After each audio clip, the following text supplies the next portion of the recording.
반만년 한국사를 빛낸 찬란한 과학기술의 비밀이 밝혀집니다. 한국사 과학탐 김일중입니다. 저와 함께해 주실 탐구대원들 어서 오세요. 반갑습니다. 네, 반갑습니다. 네. 자, 그리고 오늘 이 시간을 위해서 특별히 손미경 대표님 모셨습니다. 어서 오세요. 네, 안녕하세요. 반갑습니다.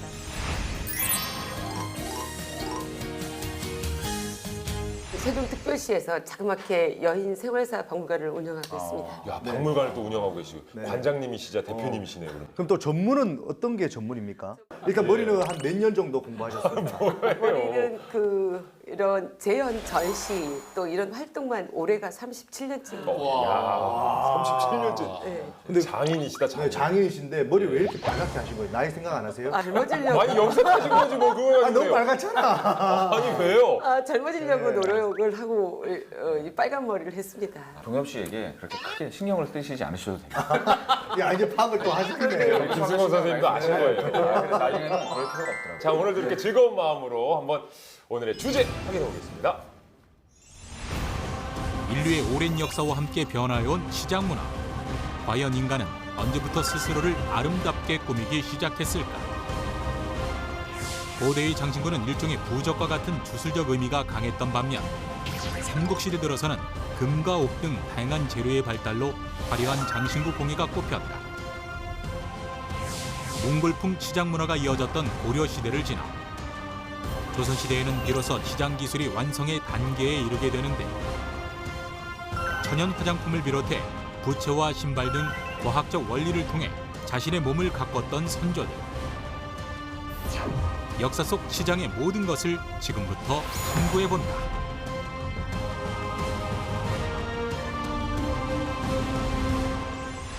자, 오늘의 주제는 치장입니다. 사실 치장은 범위가 너무 넓잖아요. 그래서 시대별로 머리, 화장, 그리고 장신구 얘기를 좀 나눠볼까 합니다.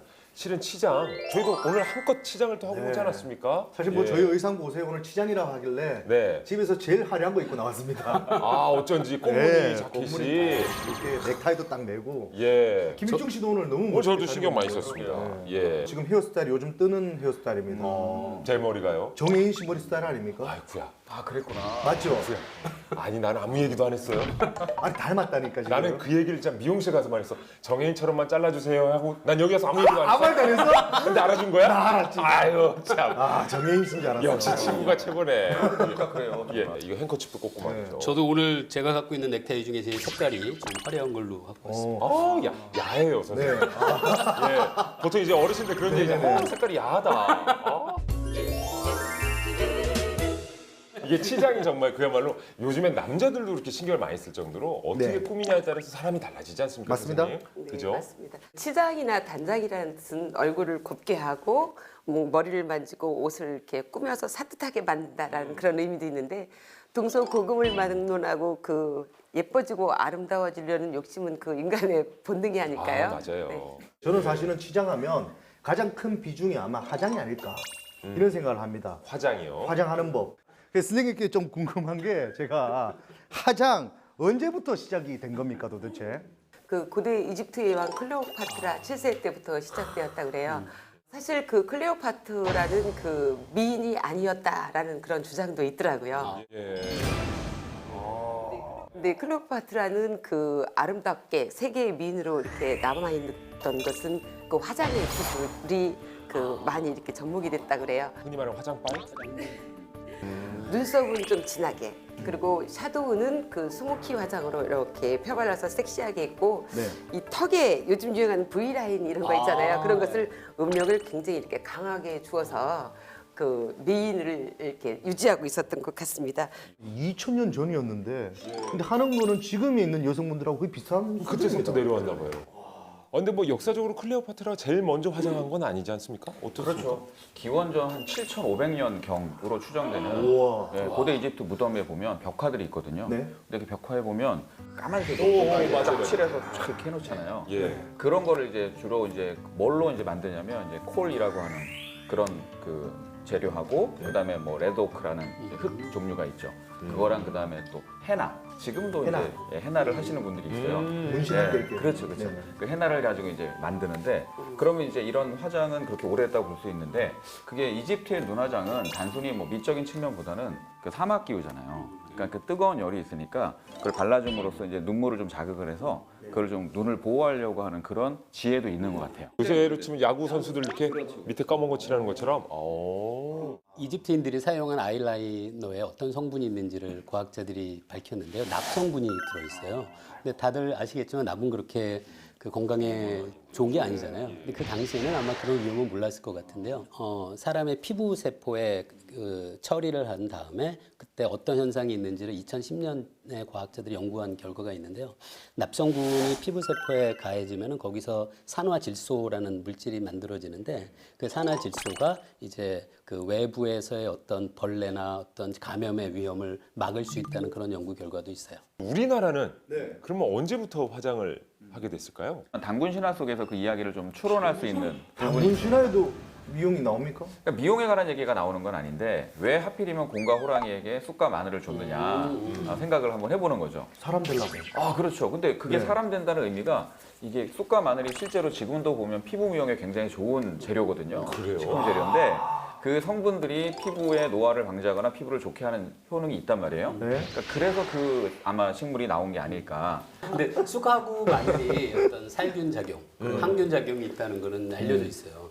2015년에 중국 사람 한 분이 노벨 생리의학상을 받았는데요. 네. 그분이 연구한 게 중국의 오래된 전통 약서, 약에 관계된 문서에서 쑥에 대한 이야기를 보고 그걸 더 연구를 해서 개똥쑥에서 추출한 물질이 말라리아의 특효약이다라는 걸 밝혀서 노벨 생리의학상을 받기도 하죠. 그리고 마늘은 사실 마늘의 상처를 어떤 곤충이 와서 입히면 마늘이 그 마늘의 그 진액을 방출을 하는데 그걸 곤충이 굉장히 싫어하고 그래서 곤충을 이제 내쫓는 효과가 있어요. 자기의 보호를 위해서 만들었던 물질을 우리는 그걸 이용을 해서 살균 작용 그리고 항생제로도 쓰기도 하는 거죠. 그리고 뭐 지금 건강식품에 마늘로 만든 것들이 굉장히 많잖아요. 그쵸. 맞아요. 네, 그런 맞습니다. 이유가 있군요. 네. 화장과 함께 이제 당시에 장신구라고 한다면 실은 그런 게 아닐까 싶어요. 이제 사냥을 나가고 왜 동물의 뼈, 이빨 뭐 이런 거 주렁주렁 막 이렇게 달고 그랬잖아요. 예전 막 이런 것들 보면은 그런 게 장신구 아니었을까요? 그 시족 사회에서는 그 전투를 나갈 때에 네. 그 토대미 새겨진 그런 관물을 쓰기도 했고 이런 머리털로 이렇게 요대를 만들어서 쓰면 그 재앙을 막는다 뭐 그런 신앙도 있었다 그래요. 아, 제가 들었을 때는 사실은 되게 예뻐 보이려고 네. 뭔가 자랑하려고 이렇게 했던 게 아니라 주술적인 어떤 신앙적인 어떤 의미로 이렇게 장식구를 또 쓰고 그랬네요. 아름다움에 대한 인류의 열망. 그 기록은 고대에서부터 전해져 내려온다.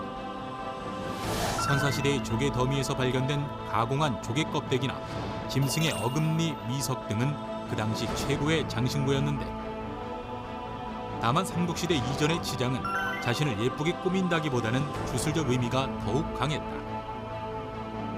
위대한 우주 혹은 식물과 동물을 숭배의 대상으로 삼고 그것을 상징하는 기물을 머리 또는 몸에 착용했던 것.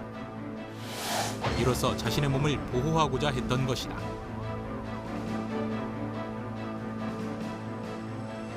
이러한 장신구의 의미는 삼국시대 들어 달라지는데 이때부터 장신구는 한층 더 다양해지며 본격적으로 아름다움을 위해 만들어진다.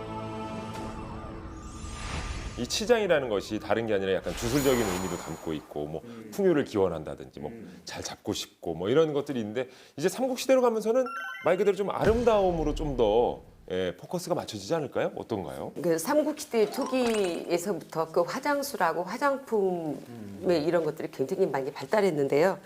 그리고 머리 모양이 다양해지는데 고려 고분벽화를 또 공부하셨으니까 알지만 저는 고구려 고분벽화를 공부하면서 진짜 머리 모양에 대한 전시장 같은 그런 느낌이 들어요. 오 그래요? 예, 그 어떤 나라에도 따라할 수 없는 그런 독특한 머리도 많이 보이기도 하거든요. 아, 근데 고구려 이 여인분들 네. 그분들도 화장을 이렇게 했던 것들이 어떤 벽화에 이렇게 나와 있더라고. 네네 수설리 벽화 같은데 뭐 쌍용총 같은데 이렇게 보면 네. 연지하고 이렇게 군지들을 네, 찍어서 찍었더라고요. 나와 있는 게 있습니다. 뭐 택조 화장으로 보이는 그런 눈화장도 있고요. 그다음에 말씀하셨다시피 머리, 얹은 머리, 묶은 머리 아주 다양합니다. 고구려 고분벽화에 보면. 요즘에도 뭐 이게 동네마다 무슨 화장법이다, 뭐 청담동 스타일이에요, 뭐 그렇죠. 이런 말들 하잖아요. 네. 갑자기 궁금해지는데 그러면 혹시 백제하고 신라도 막 이렇게 화장법의 차이가 좀 있었을까요? 백제 사람들의 그 피부는 그 연하고 환하게 하는 게 이렇게 백제 피부의 톤들이고요. 그리고 신라 시대의 그 화장법을 보면 그보다는 약간 진하게, 오, 약간 화려하게 이렇게 꾸몄던 것으로 알고 차이가 있습니다. 있었군요. 웃긴다. 삼국 시대인데 이제 세 나라별로 다 다른 거예요, 화장법이. 그러면 딱 그렇게 모이면 아, 저분은 신라분이구나 이렇게 딱 알 수 있으려나?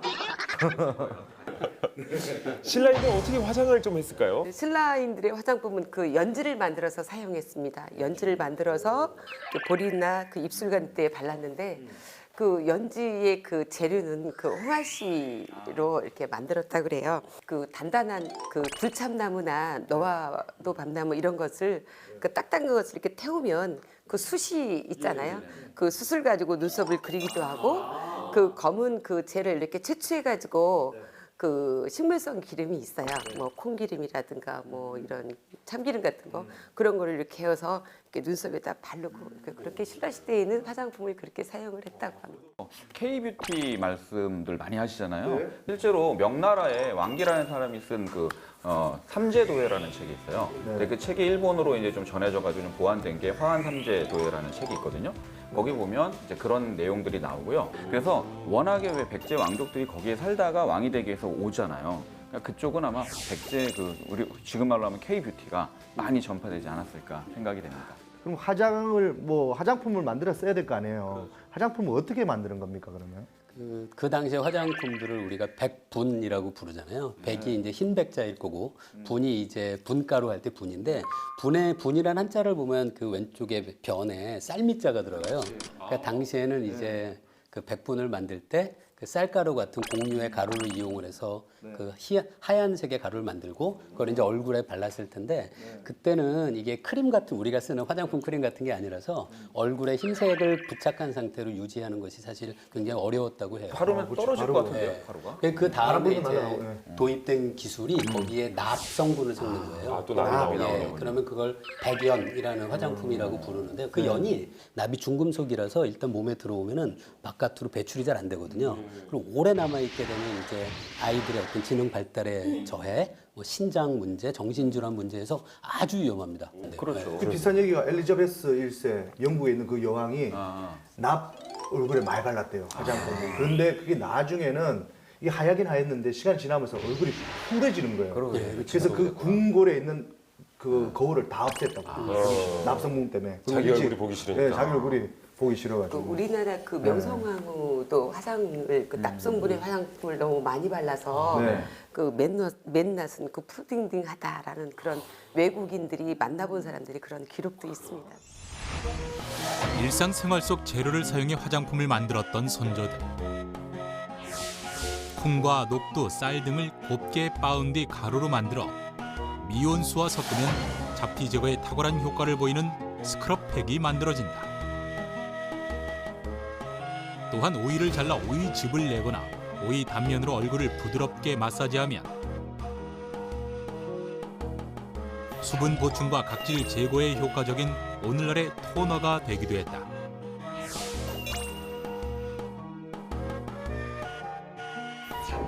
그런가 하면 쌀가루를 꿀과 섞어 마사지 팩으로 사용, 깨끗하고 자연스러운 피부를 연출했는데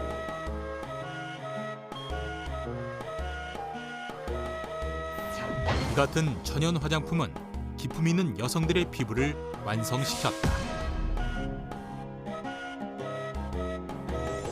자, 여기서 잠깐 퀴즈를 내도록 하겠습니다. 네. 네. 예, 오늘 퀴즈가 좀 안 나왔어가지고 네. 제가 준비를 해봤습니다. 자, 신라 시대에 화장을 하는 특별한 직업군이 있었다고 합니다. 남자인데. 남자는요? 저요. 뭡니까? 자. 너무 빨리 들어가네요? 교수님 잠시 손을 내려주시고. 아니 너무 얄미워. 늘 정답을 제일 먼저 맞추시기 때문에. 뭐가 문제가 나오면 가만히 있지 못해요. 예. 아니, 교수님인데도 이렇게 퀴즈를 좋아하셔. 저도 딱 떠오릅니다. 딱 떠오르죠? 네. 딱 떠올라요? 그럼 제가 하나, 둘, 셋 하면 정답을. 하나 해볼까요? 예. 자, 하나, 둘, 셋. 랑! 랑 뭐야? 랑! 이거 뭐야? 제가 생각하고 좀 다르네. 화랑이었다고 그럽니다. 네. 아 근데 무사한데 화장을 했네요. 그러니까. 원래 화랑제도 이전에 원화제도라고 있었어요. 원화는 원래 이제 여자 청소년들입니다. 아, 여자. 근데 원화제도가 진흥왕 때 문제가 좀 일어난 게 리더들 사이에 이제 질투가 폭발해서 한 명이 다른 한 명을 살해하는 그런 사건이 일어나요. 그래서 그것 때문에 진흥왕이 연화제도를 없애고 이제 화랑제도를 이제 다시 국가적인 공식 조직으로 만들게 되는데 이 남자 청소년들인 거죠. 귀족만 있는 건 아니고 화랑에는 이제 일반 평민들의 자제들도 있습니다. 낭도라고. 근데 이 친구들이 보면은 그 모습을 묘사한 거를 보면 전부 다 아름다운 아이들을 뽑아서 일단 아름다워야 해요. 우리는 일단 좀 힘듭니다. 일단 제가 우리라는 게 누구를 지칭하는지 몰라서 저럽니까? 저분끼리만 얘기하죠. 설마 저는 아니겠지 생각하고 뭐 교수님인 줄 알고 못하게 보는데 계속 저를 아니야, 이쪽이었어요. 일단 기본적으로 그 봄 바탕이 좋은 그런 이제 청소년들이니까 거기다 연지하고 분 바르고 해서 아름답게 치장을 하고 명산 대천을 다니고 무예도 배우고 뭐 공부도 배우고 이랬던 조직인 거죠. 그래서 아마 그런 것들이 있었던 것 같아요. 요즘 말로 하면 엄친아 군단이네요. 엄친아 군단. 아, 근데 화랑 출신의 저 유명 뭐라 그래야 되나? 유명하신 분들. 유명인이라고 하기에는 또 너무 선조들인데 유명한 위인들이 많이 계시잖아요. 그럼요. 화랑도에서 화랑 출신이 유명한 위인들이 우리가 역사서에도 많이 나오잖아요. 뭐 김유신, 대표적이죠. 관창, 네. 기파랑 그런 분들이 이제 특히 그 신라가 삼국 통일을 할 때 엄청난 게 큰 기여를 하신 분들이죠. 네.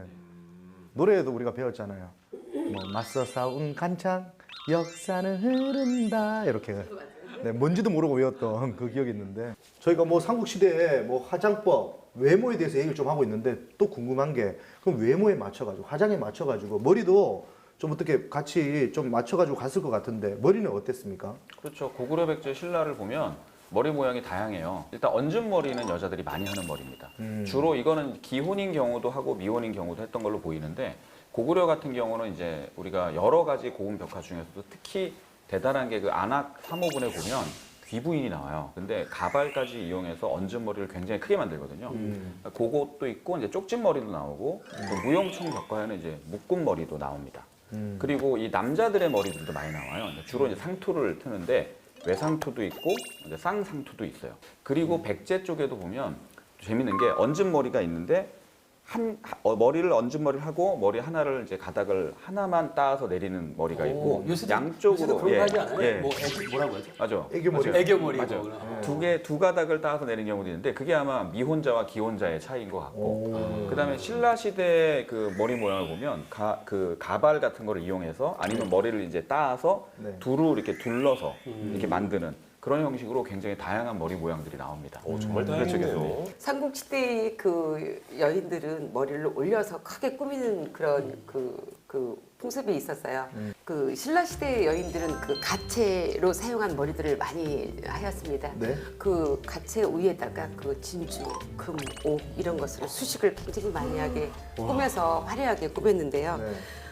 고구려 시대에는 그 갓나부인 이야기를 또 빼놓을 수가 없습니다. 갓나부인은 그 머리가 그 9자가 됐답니다. 얼마나 길었는지 위에서 빗는 사람, 그 다음에 고운 빗으로도 빗는 사람, 또 굉장히 또 얇은 빗을 빗는 사람 이런 사람들이 몇 명이 달라붙었군요. 있었다고 그러더라고요. 그래서 이렇게 미인의 조건이 그 장발, 뭐 흑발 이렇게 됐던 게 그 삼국시대에는 그런 긴 머리를 갖다가 이렇게 수식으로 꾸밀 줄 아는 그 수식의 기술이 아주 뛰어났던 그 시기가 그 신라시대입니다. 네. 그렇군요.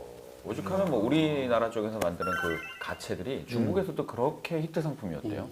그때서부터요. 네, 그 중국의 여인들이 그 한국의 그 조선의 가채를 사고 싶어가지고 네. 일부러 사러 오고 또 그 우리나라 그 조선에서 그 오는 그 상인들한테도 그걸 부탁하는 게 필수품이기도 하고 나중에 또 조선시대까지. 조선 갔다 올 때 예, 꼭 사다 줘. 예, 뭐 이런 거구나. 그리고 그 아, 조선시대에서 한국 그 시대부터 시작해서? 이웃 나라의 그런 그 선물을 줄 때에도 그 조랑말, 인삼, 홍삼하고 거기서 빠지지 않는 게 미발, 가채입니다.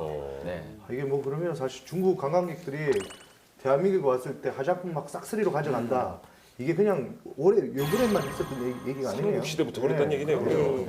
이제 삼국시대에 들면서는 어쨌든 이제 아름다움에 좀 더 초점을 맞춰서 이제 화려하게 좀 장식을 하는 것 같은데 실은 화장이나 머리도 그렇지만 장신구 뭐 여러 가지 기술도 발전해서 실은 더 화려해졌을 것 같아요. 장신구가 정말. 네네. 삼국시대 우리가 이제 장신구를 보면 일단은 신분에 따라서 좀 사용하는 게 다릅니다. 그러니까 형태도 그렇고 재질도 좀 다를 수 있는데 일단 무엇보다 장신구를 만들려면 되게 이제 금속류들을 많이 사용을 해야 되니까 네. 이제 광물에서 그거를 채취하는 기술이 또 뛰어나야 되잖아요. 그래서 그쵸. 그 야금술이라고 하는 그 우리가 이제 채취하는 기술들이 일단 또 발달이 돼요. 불순물을 얼마나 제거하느냐. 네. 그다음에 거기에 이제 세공 기술. 근데 세공 기술을 보면 우리가 다른 여러 가지 공예품들 꼭 장식이 아니더라도 뭐 예를 들면 백제 금동 대학로라든가 이런 걸 보면 야 저걸 어떻게 만들었을까? 그쵸. 하나하나를요 정말 구슬을 이제 옥같이 큰 거 아니더라도 네. 이 장식에 조그만한 이제 구슬들을 이제 이렇게 네네네. 붙이는데 네. 우리가 납땜하듯이 정말 하나하나를 네. 동그란 조그만 구슬에다가 얇은 판을 대고 녹여가지고 순간 가열해갖고 붙인 다음에 네. 그거를 그 나쁜 부분, 안 좋은 부분을 제거하고 해서 하나하나를 만들거든요. 네. 그 실제로 만들어요. 금구슬 얘기 제가 좀 네. 해보고 싶은데요. 네. 작은 금구슬을 만드는 게 어려울 것 같아요. 큰 금구슬을 만드는 게 어려울 것 같아요. 금구슬을요. 예. 작은 게 어렵지 않아요. 그렇죠. 보통 그렇게 생각하잖아요. 네. 그런데 작은 금구슬은 더 오히려 쉽게 만들 수 있어요. 금이 이렇게 늘어나는 성질이 좋거든요. 그러니까 금을 일단 녹인 다음에 짧은 철새를 만들고요. 그 철새를 작은 구멍을 낸 쇠겠죠 아무래도. 네. 거기서 이렇게 통과를 시켜요. 그럼 길게 늘어나잖아요. 네. 그다음에 또 더 작은 구멍에 통과시키고 네. 더 작은 구멍에 통과시키고 해서 아주 가느다란 금철새를 길게 만들고요. 네. 그렇게 잘게 잘라요. 네. 그리고 판에 올려놓고 불을 떼면 금구슬이 됩니다. 오. 이게 동그래진다는 거예요. 네, 그 표면 장력 때문인데요. 그 금 안에 들어있는 금 원자들은 서로 가까이 있고 싶어요. 네. 서로 인력이 있는데요. 그 금구슬을 생각해 보시면 금 안에 있는 원자들은 행복하거든요. 자기 주변에 다 둘러싸여 있으니까. 네. 근데 그 표면에 있는 원자들은 바깥쪽엔 없잖아요. 네, 그래서 더 에너지가 높은 상태예요. 그래서 액체 상태로 모여져 있는 금에서는 원자들이 다 자꾸 안으로 들어가고 싶어 하는 거예요. 다 들어가고 싶어 하는 그 동그란 모습이 되는 거죠. 그래서 작은 금구슬이 오히려 만들기 쉬워요. 그렇구나. 찬란한 문화를 꽃피운 백제. 그 가운데는 수준 높은 세공 기술이 있었다. 1971년 처음 발견되면서 큰 화제를 일으켰던 무령왕릉은 백제의 화려했던 장신구 문화를 재조명할 수 있는 귀중한 자료인데 이 무령왕릉에서 출토된 세완식 귀걸이와 머리 뒤에 꽂는 뒷꽂이 등은 당시 장신구의 발달을 말해준다. 뿐만 아니라 왕관과 왕비 관에 꽂았던 관식을 통해 백제의 금속 세공 기술이 얼마나 뛰어났는지 알 수 있다. 그런가 하면 고구려는 고분에서 출토된 투각 초화문 금동관과 투각 용봉관 금동관형 장식 등이 있는데 상당한 세공 기술로 당시의 장신구의 시원 양식을 나타내고 있다.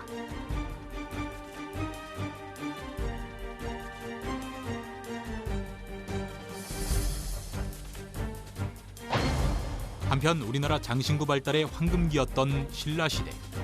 이때 장신구들은 대부분 순금 제품으로 장식의 기교가 매우 뛰어났다. 귀걸이는 고리가 굵은 태완식과 고리가 가는 세완식으로 분류됐으며 복잡한 양식과 풍부한 종류로 세공 기술의 절정을 보인다.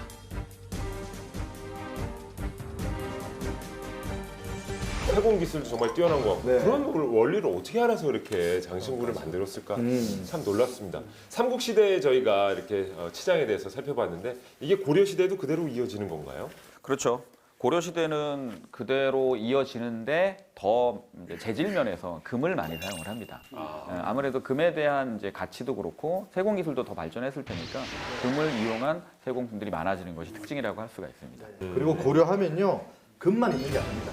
바로 우리 금이야 오기야. 오기야. 그렇죠. 옥에 관련된 장신구들도 많이 나오기 시작합니다. 아, 고려시대에 이제 네. 나오는군요. 그래서 고려 시대가 딱 되면요 이제 장신구를 이제 만드는 옥장이라는 사람이 나옵니다. 옥장인. 옥장인. 그래서 옥장이라 하는데 그분을 제가 만나고 왔습니다. 아이고. 네. 정엽 씨가 언젠가부터인가 이제 발로 직접 뜯기시더라고요. 어우, 고생 네. 많으세요. 자 그러면 예. 제가 얼마나 고생했는지 VCR로 만나볼까요? 여기 계시다고 했는데 어디 있지?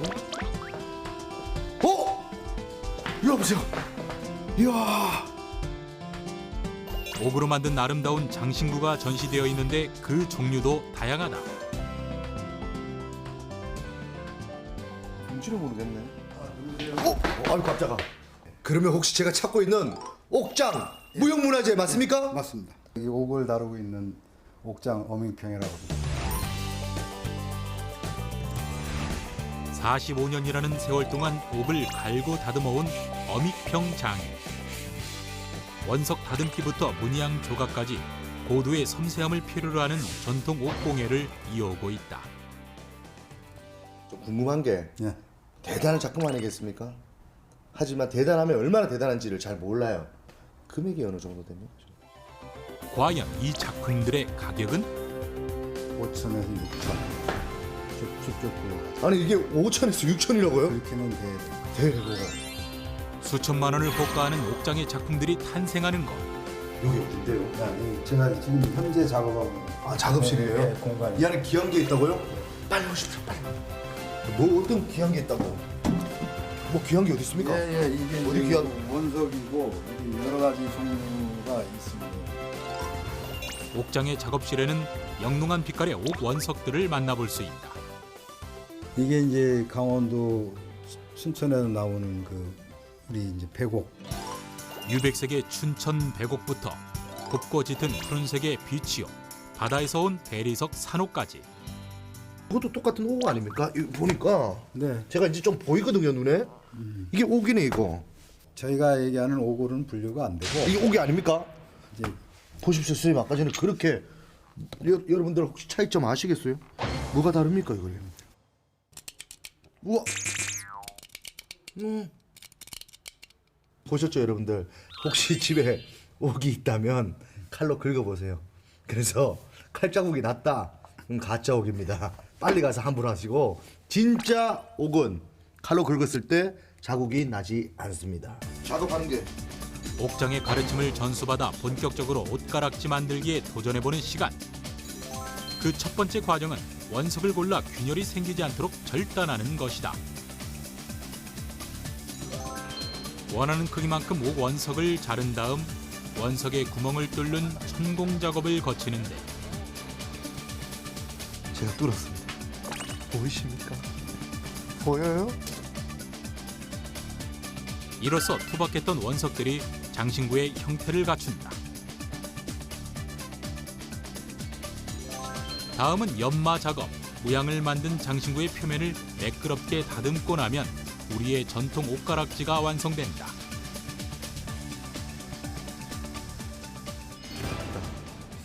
아, 저 제자로 받아주시는 건가요?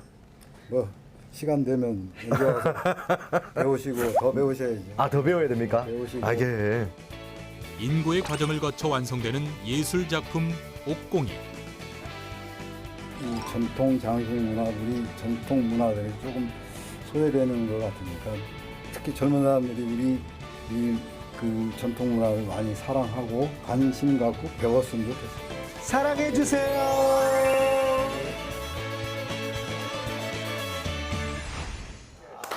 제가 정말 고생해서 그날 예.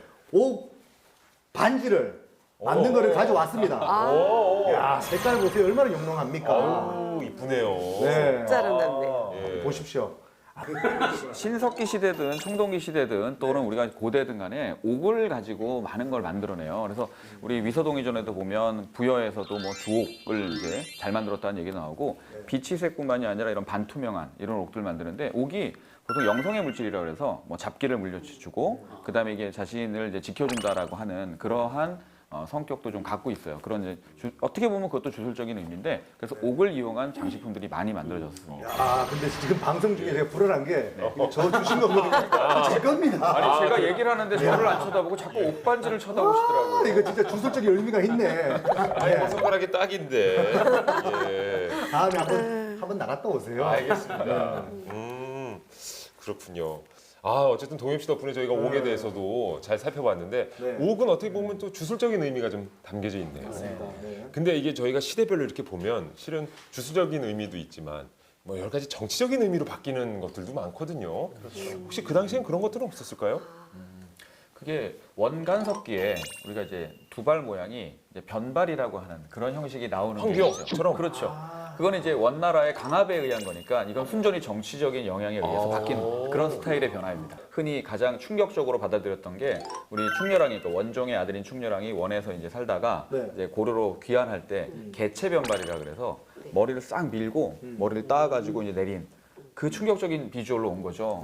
고려 사람들이 봤을 때 너무 황당하고 놀랍고 슬프고 우리 왕이 오랑캐의 그런 모양을 하고 오니까 충격을 많이 줬고 원간섭계도 계속 그렇게 강요했던 그런 시대가 있었습니다. 변발을. 네, 그래서 공민왕이 그것을 호복을 금지하고 변발을 이제 금지하고 원으로부터 벗어나려고 하는 자주적 정책을 펼치는데 그때까지는 계속해서 그것이 강요됐었어요. 네. 자, 저희가 이렇게 고려 시대까지 거쳐서 드디어 이제 조선 시대로 넘어왔는데 이 앞에도 조선 시대 이제 장신구들이 놓여져 있습니다만은 확실히 이제 치장이 어떻게 보면 완성 단계다 이렇게 볼 수가 있겠죠. 조선 시대면은. 조선시대 여인들은 굉장히 이렇게 피부를 아름답게 꾸미는 것을 좋아했는데 그 굉장히 맑게 하는 화장법이 굉장히 발달되었다 그래요. 저는 맑게 하는. 좀 궁금한 게 뭐 맑게 하든지 뭐 탁하게 하든지 어쨌든 네. 그 화장법이 전국에 다 퍼져나갔다. 네. 그럼 어떻게 누가 이렇게 구전해 주는 겁니까? 아니면 옆집에서 따라하는 겁니까? 매뉴얼이 있습니다. 아, 매뉴얼이 있어요? 그럼요. 매뉴얼이 있어야죠. 규합총서라는 책을 씁니다. 알고 있습니다. 이 규합총서가 또 파트가 여러 개가 있어요. 근데 이 파트가 봉임책이라는 파트를 보면 거기에 여성으로서 뭐 길쌈을 하는 방법, 수를 놓는 방법, 뭐 예를 들어서 염색하는 방법 이런 것들이 막 적혀 있는데 거기에 화장하는 방법 이렇게 있습니다. 맞아요. 그래서 화장을 어떻게 해야 되는지를 친절하게 여기서 알려줘요. 그래서 요것도 있지만 제가 더 찾아보고 신기했던 책이 하나가 있어요. 그러니까 뭐가 있냐면 숙종 때 그 여용국전이라는 책이 있는데 그러니까 저자는 이제 미상입니다. 네. 근데 여용국전이라는 책을 보면 여기에 화장 도구들이 15개 정도가 나오더라고요. 예, 그러니까 화장 도구들도 다 있었던 거예요. 그만큼 조선시대 화장이 발달했었습니다. 야, 그게 맞는 게 저희 아내랑 같이 화장대를 같이 쓰거든요. 저는 이제 화장품 2개가 있습니다. 스킨 로션. 그렇죠, 보통. 근데 우리 와이프 거는 도대체 어디까지 쓰는 건지를 모르겠어. 쓰다 남겨놨는 건지. 또 규합충소에 나오는 그 네. 빙호각 씨가 쓴 거 보면 참 재미있는 일들이 있어요. 어떤 네. 거냐면 그 일상생활에서 그 화장의 재료를 만들어 쓰는 방법이 기록되어 있다라는 거예요. 예, 예. 달걀 3개를 갖다가 네. 계란 3개를 갖다가 술에다 넣어가지고 여기 밀봉을 해가지고 김이 새어나가지 않게 하고 네. 그리고 1회를 두었다가 꺼내서 바르면 선생님처럼 아름다워진다. 여기에도 이제 스킨 토너 이런 걸 만드는 방법도 나왔는데 네. 그 박이나 그 오이나 이런 그런 것들을 이렇게 즙을 짜서 맞아요. 이렇게 얼굴에다 바르면 피부에 그 거칠어진 그런 부분도 매끄러지기도 하고 각질도 제거하고 또 그랬다고 그래요. 예. 네. 그렇군요. 예, 예. 야, 조선 시대에 썼던 방법인데 지금도 뭐 직접 만들어서 써도 네. 저도 피부에 어저께 그 밤에 어. 이것 이 방송 때문에 굉장히 이렇게 좀 잠이 안 오더라고요. 그래서 네. 밤에 그 꿀에다가 밀가루를 섞어서 발랐는데 좋죠. 예. 아침에 그 분장하시는 쌤한테 물어보니까 네. 아, 잘 받아요 그러더라고요. 아, 피부가 좋다고? 네, 그래서 그 방법이 그 빙화기 씨에 나오는 그런 화장술이나 이런 기록들이 지금은 그 영양 크림, 수분 크림 아니면 뭐 피부를 탄력 주는 그런 탄력 크림 그런 종류들이 그때부터 다. 저 죄송한데 지금 제작진 쪽에서 선생님 화장 한번 지워보고 나오랍니다. 그 피부가 진짜 맞는지 안 맞는지 화장빨인지 아닌지 확인한답니다. 맞아, 지금 화장빨이 아마 90%일 것 같아요. 그 정도로 실제로도 좀 해보셨다고 그랬는데 이게 재료의 특성상 좀 괜찮은가 보죠? 저는 그 면지를 만드는 방법에 보면 네. 술을 섞는다는 게 좀 재밌더라고요. 술에 있는 알코올 성분이 알코올은 잘 아시겠지만 물하고도 잘 섞이잖아요. 그래서 소주를 만들 때 우리가 물과 알코올이 섞이는 거고요. 그런데 알코올이 흥미로운 게 알코올 분자가 물하고 잘 흡착하는 극성을 갖고 있는 부분도 있고 극성이 없는 부분도 있어요. 그런데 기름은 극성이 없는 쪽이거든요. 물하고 기름을 같이 넣으면 섞이지가 않는데 알코올을 같이 넣으면 알코올이 기름도 분해하고 물과도 잘 흡착해서 물과 기름을 더 잘 섞이게 하는 효과가 있어요. 그 고깃집에 가시면 가끔 불판을 거기서 이렇게 소주를 부어서 이렇게 닦잖아요. 맞아요, 맞아요. 그게 바로 그런 원리를 이용해요. 다 일리가 있는 거네요. 저는 그냥 소주가 남아서 거의 아까워서 그런 줄 알았는데 그게 그런 뜻이 아니었구나. 예. 네. 근데 저는 좀 궁금한 게 이게 천년 제품이다 보니까 트러블도 없고 되게 좀 뭐라고 하지 이거 했을 때 더 뽀송뽀송한 뭐 촉감도 좋았을 것 같은데 네. 이게 더 발전하고 막 그렇게 갈 줄 알았더니 또 글쎄요, 근데 그게 이제 우리가 당나라의 양귀비 아시죠? 아유 유명하죠 예, 양귀비. 양귀비도 피부 미용에는 굉장히 신경을 많이 쓴 것 같은데 양귀비가 이제 오콩고라고 하는 제품을 만들어 썼대요. 근데 네. 그게 뭐 살구씨도 들어가고 네. 그다음에 여러 가지 좋은 재료들을 섞어가지고 그거로 자기 피부 이제 미용했었고 특히 이 식품이 중요하거든요. 피부를 좋게 하는 데는. 네. 아주 좋아했던 제품이 리치. 리치요? 예. 이게 이제 열대 과일 아닙니까? 그렇죠. 그 먼 길에서 이제 리치를 구해다가 양귀비에게 저기 우리 당나라 황제가 현종이 네. 그렇게 제공을 했다는 거예요. 이거 제가 듣기로도 이거 하루에 한 번씩 바쳤다고 하더라고요. 그러니까 얼마나 힘들었겠습니까? 그러니까 이 과일이 얼마나 힘들면 리치란 이름을 썼겠어요. 얼마나 뜻있습니다. 네. 그 조선시대 네. 여인들 그 화장법을 이렇게 보면 그 화장법이 약간 신분에 따라서 약간 틀리기도 네네. 했습니다. 그 여인들이 피부를 맑게 하기 위해서는 그 쌀가루가 이렇게 가루 해가지고 물을 버르면 밑에가 앙금이 아, 예. 생겨요. 그거를 말려서 건조시켜가지고 그걸 빻아서 이렇게 바르기도 예. 하고 분꽃이라고 있어요. 까만 거. 이것을 빻아서 이렇게 바르면 하얀 이런 분의 역할을 했다고 그래요. 그렇게 차분하게 이렇게 보였다고 그래요. 아, 그러니까 근데 차분한 거는 약간 저 사대부 여인들이 좀 사대부. 썼겠네요. 네네. 복숭아꽃의 그 화장은 그 기생들이 주로 하였고 왜냐면 볼이 빨그름해져서 네. 남자들을 유혹하기가 참 좋았던 그런 컬러였는지 몰라요. 그러니까 약간 좀 진해 보이는 건 이제 기생들의 화장법이고 거네요. 차분하게 맑게 가는 거는 약간 사대부 사대부. 여인들의 네네. 느낌으로. 유교 사상이 강했던 조선시대.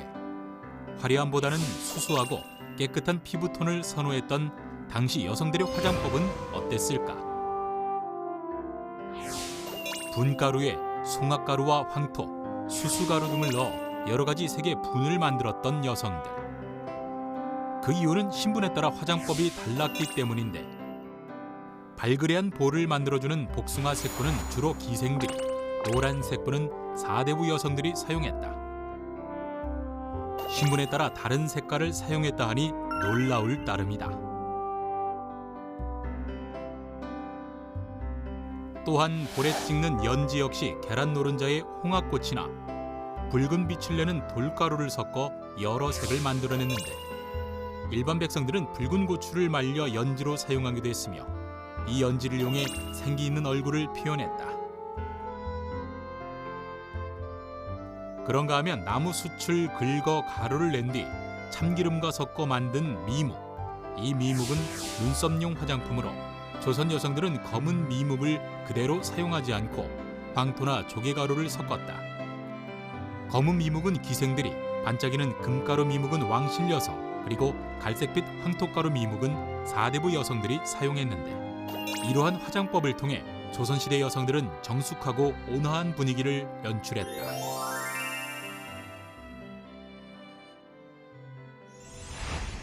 근데 이 정도로 좀 화장품도 유행하고 하면은 이렇게 판매도 이루어지고 그랬을까요? 그때 당시에? 그때도 그 돌아다니면서 화장품을 파시는 분들이 방문 있었다는 판매? 거예요. 예, 이게 오. 성종실록에 나오는 네. 얘기인데요. 그 매분구라고 불렀대요. 아마 분을 팔러 다니는 분들이 아하. 있었다는 거죠. 그래서 재밌어요. 요즘도 이렇게 화장품 요즘도 아마 있지 않을까요? 방문 판매하시는 있죠, 분들 있잖아요. 계시죠. 그런 분들이 이미 조선시대에부터도 있었던 거죠. 저희가 이제 화장 얘기를 또 나눠봤는데 조선시대 이렇게 머리 스타일은 어떻습니까? 헤어스타일은? 그 조선시대에는 그 대수머리라는 게 있습니다. 대수머리요? 대수머리는 그 적의 그 왕비들이 이렇게 대례를 할 때 꿩이 99개 또는 93개 그려진 그런 대수 옷에다가 그 위에다가 차는 그 적관입니다. 예. 그 대수는 위에가 굉장히 좁아요. 머리에 위에다 써야 되니까 좁고 밑에가 이렇게 약간 퍼지면서 이렇게 휘는 모습이 제가 봤을 때에는 굉장히 그 나비 같은, 나비 날아가는 그런 모습인 것 같아요. 우리가 이렇게 장신구를 봐도 예. 나비 같은 것들 있잖아요. 아, 나비가 그래서 많네요. 그런 대수가 아마 그 나비와 연관시켜서 연구하면 참 좋을 것 같아요. 이- 아, 나비가 이- 막 나는 나는 거. 조금만 예. 흔들려도 그냥 진짜 이렇게 엄청나게 나는 것 이 같네요. 떨새가 정말 소리가 이뻐요. 근데 그 대수에 보면은 이런 떨잠들이 굉장히 많이 꽂혀 있어요. 화려하게. 그러니까. 그리고 비녀도 꽂혀 있고 네. 그리고 뒤에 보면 댕기머리도 하고 있고 뒤에 보면 쪽머리도 돼 있고 네. 이 머리의 둘레에는 또 둘레머리도 돼 있고 네. 대수라는 것이 이 한 여인이 이렇게 성장하면서 거쳐온 그런 머리들이 다 있지 않나. 뭐 지금의 우리가 영화가 종합예술이라고 하듯이 네. 네. 이 대수가 여인들 머리에 대한 종합 예술이 아닌가 이런 생각도. 생각날 것 같아요. 그 왕비 즉위식 할 때 뭐 일어나 머리 같은 게 막 네. 막 머리 나고 뭐 엄청 큰 이렇게 머리에 또 그 왕비 머리로 대표적인 게 또 어유미라는 게 있습니다. 어유미라는 것은 또 어연머리, 어여미, 어여마니 뭐 여러 가지로 이렇게 불리기도 하는데 그게 어유. 왕비들을 이렇게 보면 여우에 이렇게 하나가 이렇게 툭 튀어나온 게 있을 거예요. 예, 맞아. 예, 어디 나갈 때 이런 거 많이 썼던 거. 예. 항상 그 예장용이에요. 궁중의 여인들. 그 다음에 이제 그 궁중의 왕비들 머리 중에 하나가 첩지머리입니다. 첩지머리. 이 첩지머리는 이것을 갖다가 이제 첩지머리라고 합니다. 네. 이렇게 붙을 첩에다 이렇게 가를지를 쓴다라고 해가지고 했는데 이런 이렇게 신분의 표시를 내기 위해서 이렇게 위에다가 이렇게 몸체를 이렇게 붙입니다. 예. 예, 금속재를 그 붙이고. 신분을 나타내는 네, 거예요. 그리고 받침대가 있고 그다음에 이렇게 다리가 이렇게 있는데 이 첩지는 그냥 쪽머리 위에다가 가채 금지령을 영조가 내리니까 그 뒤에 왕비는 그 용하고 봉을 하지 않았을까. 그리고 이제 그 밑 궁중의 여인들은 그 이런 개구리 첩지를 했습니다. 개구리를 하고. 개구리를 예. 하고. 예. 충분히 그럴싸한 얘기네요. 그죠? 어쨌든 본인의 신분을 드러내고 싶은 거니까. 네. 그래서 제가 들은 바로는 조선의 실학자 이덕무가 쓴 청장관전서 그 부잣집 교수인 거죠. 네. 13살의 어린 신부가 예. 그러니까 가채 이렇게 머리 무거운 거 이렇게 하고 이렇게 조신하게 앉아있다 시아버님 들어오시니까 아유 오셨어요. 그리고 일어나다가 목이 부러졌다. 뭐 그런 얘기가 가채 있어요. 무거워가지고. 네. 이런 얘기가 실제로도 실려 있더라고요. 실제로 이 신윤복의 미인도 같은 그림을 봐도 네. 가채를 엄청나게 높게 틀어 올린 그 그림을 보잖아요. 아, 저걸 과연 어떻게 저러고 유지하고 있을까 싶은데 가격도 엄청 비쌌다는 거예요. 아하. 당시에 영조시기에 보면 쌀 한 가마니 값이 만약에 한 3냥 정도 된다 그러면 네. 가채는 한 60에서 70냥 정도 됐다는 거예요. 물론 품질에 따라 좀 다르겠지만 네. 비싼 거는. 그러면 쌀 한 섬의 가격보다 그 정도 높다라고 하는 거는 정말 엄청난 이게 고가품이고 진짜 정말 럭셔리한 아이템인 거예요. 사실 제가 그 크리스마스 트리를 한번 산 적이 있습니다. 네. 근데 그 안에 장신구들을 이렇게 막 이렇게 뭐 올리죠. 장식한다고 그렇죠. 하잖아요. 그게 너무너무 비싼 거예요. 그러니까 추리만 크지 뭐 안에 넣을 게 없어. 그처럼 가채는 비싸가지고 사긴 샀는데 그 장신구에 이런 걸 막 꽂아야 넣을 게 몇 개가 없으면 너무 초라할 것 같거든요. 근데 사실 조선시대에는 그 이제 그렇게 많이 발전했다고 볼 수는 없어요. 되게 이런 종류의 이제 머리 가채에다가 하는 것도 나중에 가채 금지령이 내려지고 그래서 조금 네. 규제를 받는 것도 있고요. 그다음에 그래서 여인들이 많이 신경 쓰는 게 뭐냐면 이제 은장도.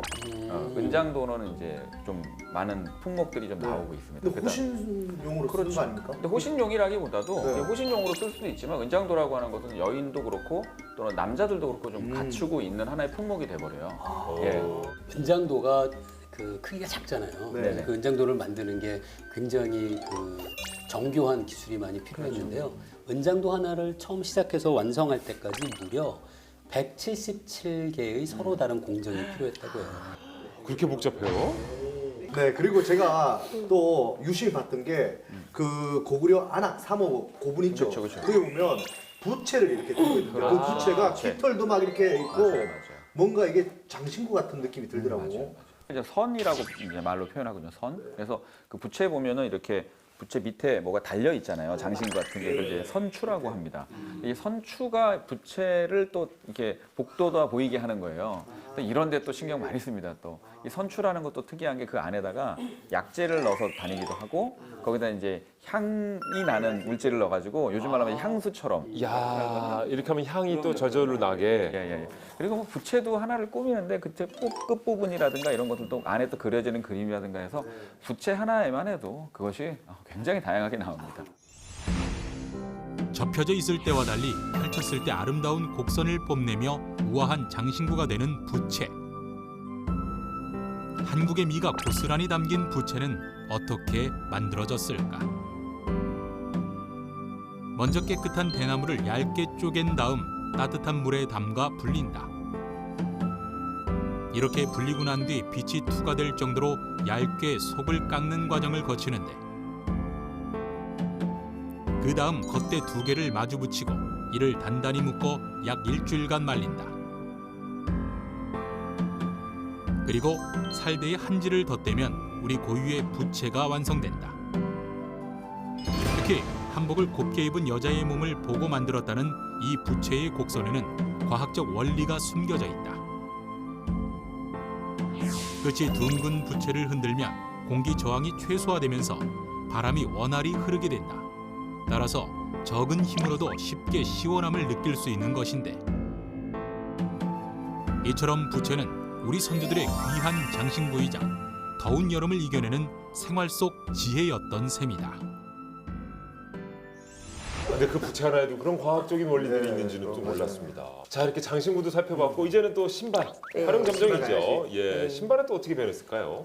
북방에서 이제 사냥을 주로 하는 북방 민족들은 가죽신을 많이 신었고, 그다음에 남쪽에서 이제 그 농사를 주로 하는 지역에서는 거기서 채취되는 걸 이용을 해서 이제 그 집신 같은 것도 많이 신기도 했고요. 북쪽하고 남쪽이 달랐다는 얘기는 들은 것 같아요. 남쪽으로 내려오면 이제 그런 것들이 좀 짧아지기도 하고 가죽도 있지만 이제 지프로 만들기도 하고 그래서 화, 그다음에 뭐 우리가 해 이렇게 구분하지 않습니까? 그러면 이제 조선 시대도 보면 그걸 만드는 장인들이 있어요. 그러니까 화장 또는 뭐 사패장 뭐 이렇게 부르는 장인들이 있는데 조선 시대 수공업을 보면 원래 조선 전개는 다 국가가 주관을 했었어요. 그래서 이른바 관영 수공업이라고 하는데 이 수공업자들을 다 공장 안이라는 이 장부에 다 등록을 합니다. 그래서 이 사람들은 부역 동원이 되는 거예요. 부역 동원이 돼서 이제 물건을 만들고 동원되지 않거나 또는 여기 할당량 이상을 만들면 판매를 하면서 약간의 세금을 내는 거거든요. 근데 물론 이제 동원이 되지 않고 세금만 내는 그 야장들도 있어요. 주로 이제 주물을 만들거나 이런 사람들이 있긴 한데 그래서 공조에 보면 다 소속돼 있습니다. 그래서 그런 사람들이 다 존재하고 왕실의 수요품도 이 사람들이 만들고 그다음 민간에도 좀 판매가 되고 그리고 양반들 것도 이제 개인적으로 좀 만들어서 납품하고 뭐 이런 거죠. 그래서 재질들을 보면은 이제 가죽들을 일단 많이 사용을 하는데 그 가죽도 굉장히 다양해요. 사슴 가죽도 있고 또 웅피라고 해서 고음으로 만든 가죽도 있고 심지어는 이제 쉽게 구할 수 있는 것이 강아지. 아주 애견인들한테 죄송합니다만 그 당시에 개 가죽. 그걸도 그런 것들 뭐 소가죽도 있었을 것이고 그래서 그런 식의 이제 재질도 많고 뭐 비단이나 천으로 만드는 것들도 있고 뭐 그런 여러 다양한 신발들이 있었어요. 여기에는 혹시 뭐 과학적인 뭐 또 원리가 있을까요, 신발에도? 그 뭐 앞부분의 모양이라든가 그 가운데 부분은 이제 그 충격을 흡수하는 기능이 있어야 된다든가 그런 것들은 지금하고 큰 차이는 없습니다. 네. 근데 하나 흥미로운 거는 과거 조상들이 신었던 신발은 그 왼쪽과 오른쪽의 구별은 없었다고 해요. 근데 사실 지금 기준으로 보면은 지금 신발처럼 그렇게 편하진 않았을 것 같다는 생각이 듭니다. 고무신도 그게 없잖아요. 좌우가 좌우가 없죠. 없죠. 맞아요. 똑같네요. 그렇군요. 야, 저희가 오늘 정말 그 상고 시대부터 조선 시대까지 화장, 뭐 머리, 신발, 장신구까지 살펴봤는데 실은 요즘의 K-뷰티 뭐 열풍이라고 하지만 그 이전 우리 선조 때부터 예, 조선 뭐 삼국 시대 그때 이미 많은 어떻게 보면 인기를 누렸네요.